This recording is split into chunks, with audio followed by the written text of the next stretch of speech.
여러분 안녕하십니까? 진성호입니다.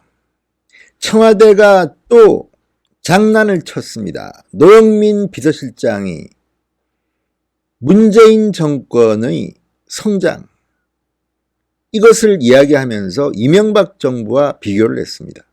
그런데 요거 딱 걸렸습니다. 이병택 카이스트 교수가 노영민 비서실장을 묵사발을 만들었습니다. 논리 정연하게 세 가지로 압축해서 노영민 비서실장의 글이 왜 엉터리인가를 조목조목 분석했습니다. 소개해드리겠습니다. 진성호의 융단폭격, 노영민 청와대 비서실장을 융단폭격합니다.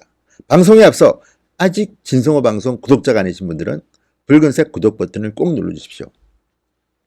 자, 노영민 비서실장은 글을 하나 올렸습니다. 아주 묘한 글입니다. 지난달 30일 올린 글입니다. 문재인 정부가 분배만 중시하면서 성장은 소홀히 한다고 한다. 문재인 정부에서 국민 1인당 GDP는 연평균 1882달러 증가했다. 이명박 정부는 258달러, 박근혜 정부 814달러, 비교하면 하늘과 땅 차이라고 했습니다. 성장과 분배의 선순환, 문재인 정부는 더불어 잘 사는 사람 중심 경제를 지향한다, 이렇게 주장했습니다. 그러니까 문재인 정권에서 경제를 참 잘해서 우리 국민들이 성장을 하고 더 잘 살게 됐다, 이런 요지의 글입니다. 자, 이병택 교수는 노영민 실장의 주장을 세 가지 근거를 들어서 조작이라고 규정합니다. 그리고 이병택 교수는 청와대는 가짜뉴스의 소굴이다.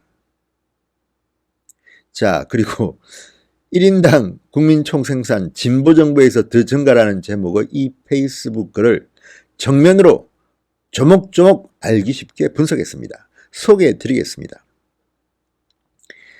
자, 이 노영민 비서실장의 글은 그냥 보면 맞는 말이네, 이렇게 혹할 수가 있습니다. 그렇지만 그 속에 아주 음흉한 조작이 숨어 있습니다. 이병택 교수는 역대 정부에서 문재인 정부 비서실만큼 시끄럽고 나서기 좋아하는 비서들이 있었는지 잘 모르겠다. 문재인 정부는 더불어 잘 사는 사람 중심 경제를 지향한다며 보수 측이 가짜뉴스를 한 것처럼 주장을 한다. 그렇지만 정작 청와대는 가짜뉴스 소굴이다, 이렇게 말했습니다. 자, 이병택 교수가 노영민 비서실장의 글을 조작이라고 규정하는 근거는 세 가지입니다. 첫째, 달러 금액의 GDP와 국민총생산은 문재인 정부에서 줄어들고 있다는 점입니다. 두 번째, 1인당 국민소득 연말 통계는 대통령 임기와 일치하지 않는다는 점.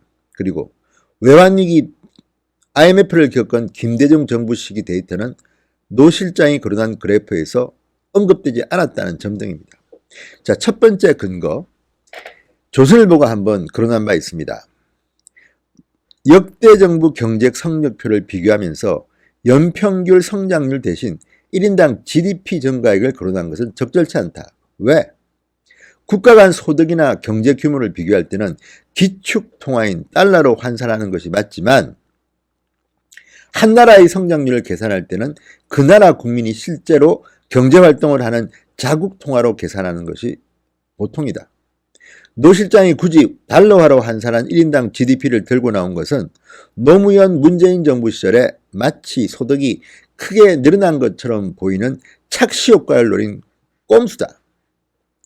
자, 조선일보 보도 내용을 인용하면서 글로벌 금융위기 때문에 환율이 큰 변화를 일으켰는데 이같이 표시하는 것 자체가 큰 착시 현상을 일으키는 조작이다, 이렇게 꼬집었습니다. 두 번째는 임기와 통계 산출의 시기 오차입니다. 자, 문재인 정부는 2017년 5월 10일 임기가 어중간하게 시작됐습니다. 통계가 나오는 연말 기준 실정을 적용하기가 애매한데 이것을 굳이 인용했습니다. 우리나라는 외환 위기를 제외하면 OECD보다 상당히 높은 수준으로 성장해왔다. 그런데 김대중 정부 시절부터는 우리가 OECD 평균 성장률의 거의 수렴해 가고 있다. 경제 성장이라는 게 글로벌 환경에 따라 많이 다르다. 그런데 이걸 문재인 진보 정권이 잘해서 그런 것처럼 왜곡한 것이라고 말했습니다. 마지막으로는 김대중 정부가 왜 빠졌는가? 자, 이명박 정부 당시 소득 증가액이 달러로 표시하면 적게 나오는 이유는 환율 때문입니다. 환율. 실제 우리나라의 원화가 아니라 달러 환율 때문에 이렇게 적게 나오는 겁니다. 외환위기를 겪었던 김대중 정부 때는 말도 못하게 적게 나옵니다. 그래서 싹 뺐다 이렇게 꼬집었습니다. 자, 이병태 교수는 이런 통계 왜곡에 대해서 좌파들의 상습적인 수법이다 이렇게 봅니다. 역대 보수정부를 두고 군사독재의 후예니 하며 이런 식의 통계 조작을 지식인이라는 사람들이 하는데 이제는 아예 대통령의 비서실장이 SNS에 저런 사기를 치고 있다. 화폐의 가치가 없어지고 주식시장이 폭락하면서 경제 불안이 커지고 있는 마당에 분배와 성장 다 잘하고 있다. 이 얘기가 제정신 가진 사람이 할 얘기인가라고 말했습니다. 청와대를 비롯한 문재인 정부에서 왜 이런 가짜 뉴스를 남발하냐 하면 이렇게 잘못된 데이터를 가지고 밑의 사람들이 잘하고 있다고 아부들을 떨고 국민들을 호도하니까 그런 것이다.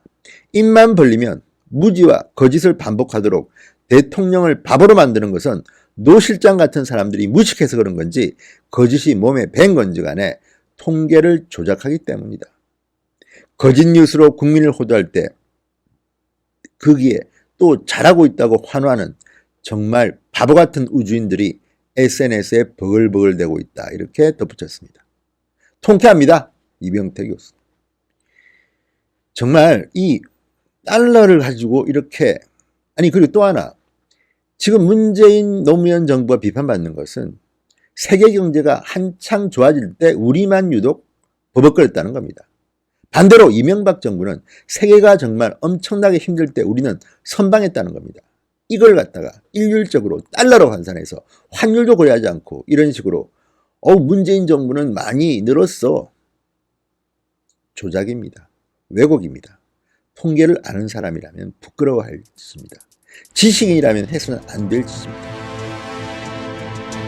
노영민 실장이 이병태 교수에게 묵사발이 됐습니다. 진성호의 융단 폭격이었습니다. 여러분 감사합니다.